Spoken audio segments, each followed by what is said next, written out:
Now, last week, if you were with us, we set 4 dads in Leeds a bit of a challenge. Cut down on the amount of food waste they produce in their households. It's part of 5 Live series, all about climate change. It's called City on a Mission. In fact, I was in Leeds at the Kirkgate Market for breakfast last week, talking about just this as well. It's following a pledge in Leeds to be carbon neutral by 2030. In fact, it's something that a lot of cities around the world are obviously facing up to. Food was the focus last week. Food production accounts for a quarter of the total greenhouse gases emitted across the world, all global emissions. It's estimated a third of all food is wasted. That's amazing to think, isn't it? A third of all food is wasted. So we wanted to find out how easy it would be to cut down on the amount of food which goes in the bin with the help of members of the Leeds Dad group. Let's have a word with Errol Murray, who's back, Steve Borsak and David Hornsby. Errol, Steve, David, hello. Hello. Hello. Good to have you back. We've also got Gill Coupland with us as well. She's from Zero Waste Leeds. Jill, hi. Hi there. Good to join you again. Yeah, great to have you with us. And look, we're going to get the guys to ask you a few questions because I'm sure they'll have learnt a bit along the way. So, Errol, first of all, well, how are you normally with food waste, Errol? I'm really sorry. I wish we had the energy. I wish we had the time and the understanding. If we don't eat it and we can't freeze it, it goes in the bin.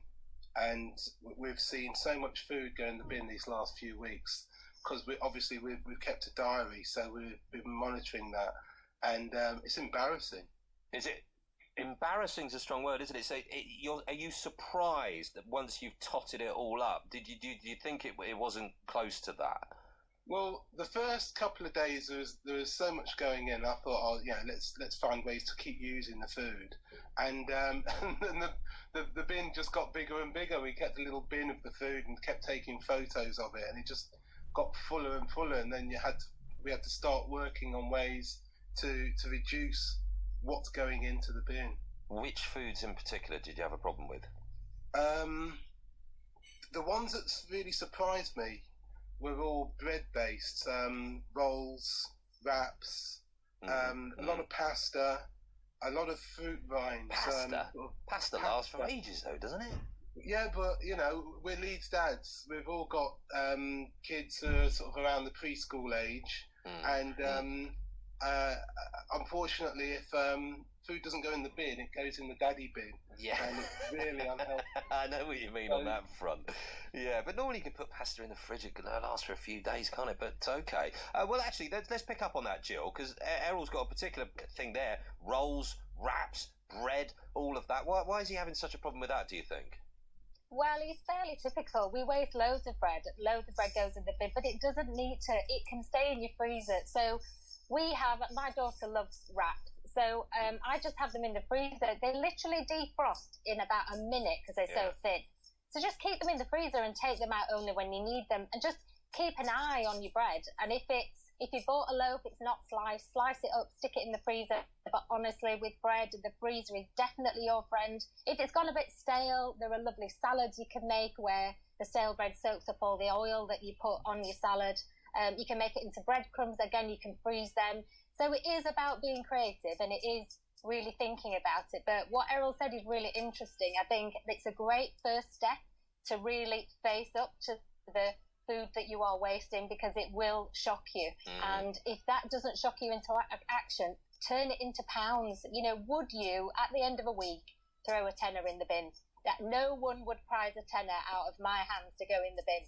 And it equates to, it's money that could be in your pocket. So I think doing what you've done is a great first step, just confronting what it is that you waste. Yeah, freezer's your friend, Errol, even particularly on a day like today. But, are you not thinking of sticking some bread in the freezer? One, I agree with everything that Jill's saying.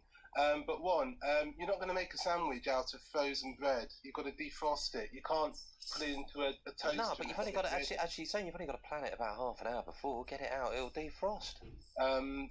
Like we said, we've all got young children, and sometimes you're just thinking about the next meal. You're not always planning ahead as much as you might like to. I got it.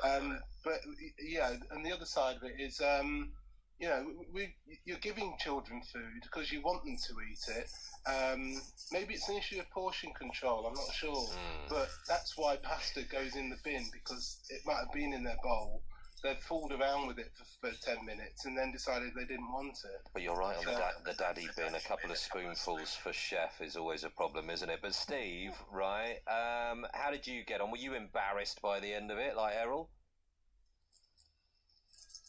Hello, Steve. Steve's not there, is he? Doesn't matter. Let's ask David. David, how did you get on, David?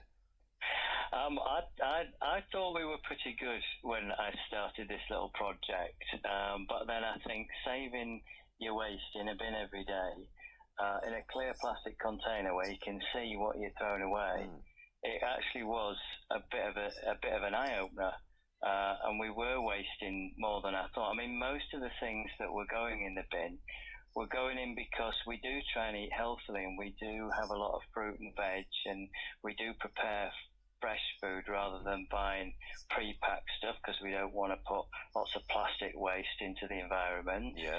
But nevertheless, that means there's lots of peelings, there's apple cores, there's skins off of things.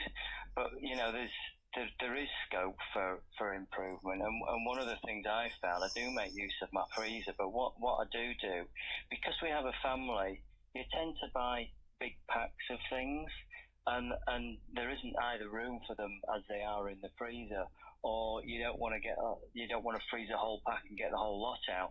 So what I've been doing is splitting them up, so I'll get a side of salmon or something like that, and I'll cut it up into portions and freeze them in meal-sized portions rather than freezing the whole lot, and that means you don't have to defrost the whole lot in one go. Good thinking. And also maybe not scrubbing vegetables like carrots rather than peeling them, and then just cooking them with the skins on, and they're fine. They're absolutely fine. Errol, this is a level of organisation that the likes of you and I can only dream about, isn't it? Some people got nothing else to do in their time, I guess. Who knows? Dave's got more time than me, I'm sure. But no, I think it was the chef last week, Tom, who said, scrub your veg, don't peel them. And we are scrubbing things like carrots. We'll scrub definitely. Potatoes we are peeling because it's difficult to the kids don't always on the peelings thing. Gill, what's the problem with peelings? I feel guilty when we've got bad food waste, and we do think about it in our household, but I don't really think about peelings. I sort of think, well, stick it in the compost. Yeah, that's exactly what you can do with peelings. I mean, try not to peel too much fruit. The goodness and fibre is often in that peeling, or if you are peeling it, freeze it, it'll go in a smoothie. Particularly, you can do all sorts with citrus peel. You can freeze it, then it flavours water or gin, depending on the day of the week. You could also sprinkle it with sugar and cook it low and slow. Only really makes sense if you've got a lot to put the effort into that. But candied peel is lovely in baking. We've even been sent a recipe for banana peel bacon. So, and I haven't tested it out yet, but it actually looks really good. Good because it's using, it's only good when the bananas have gone really brown. So use your banana in the smoothie, and I'm going to post it on our social media. I can't even picture this, but okay. Yeah, I'm going to post the recipe. Give it a go. DJ's messaged me saying bread pudding made today from crusts of 8 loaves. Kept it in the freezer until I have enough. Oh, lovely picture of that as well. Daisy says, "Here you go, Errol. I make my husband's lunch sandwich from frozen bread every day. Defrost well before lunchtime, keeps it cool."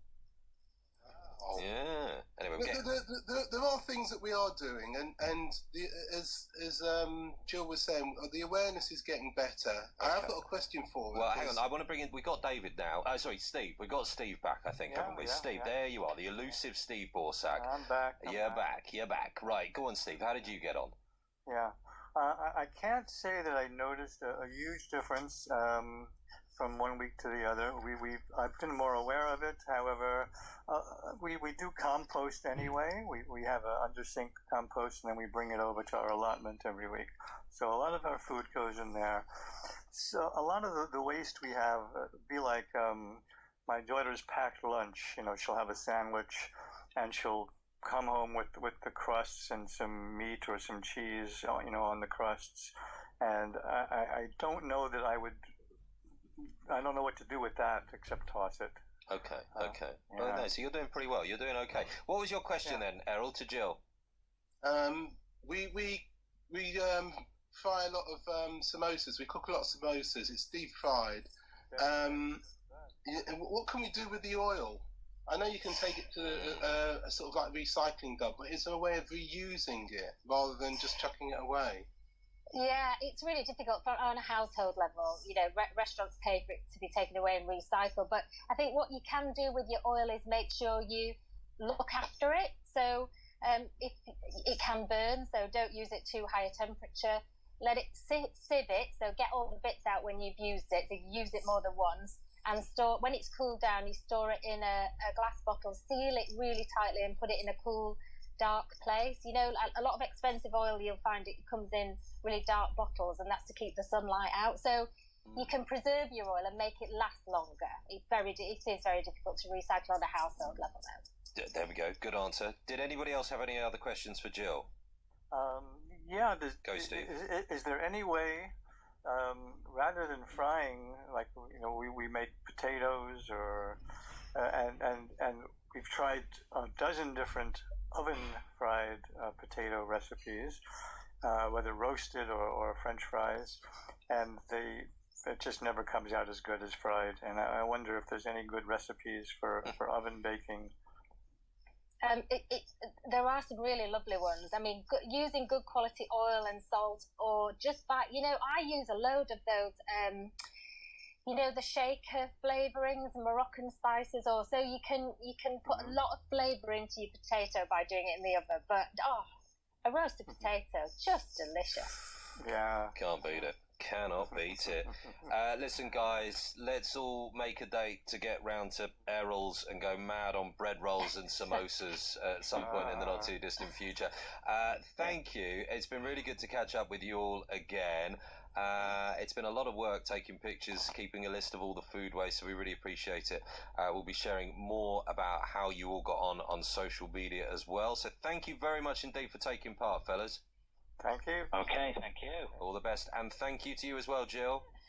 Thanks very much. You do a great job, guys. Carry on. Good stuff. Gill Coupland from Zero Waste Leeds, and that was Errol Murray, Steve Borsak, and David Hornsby.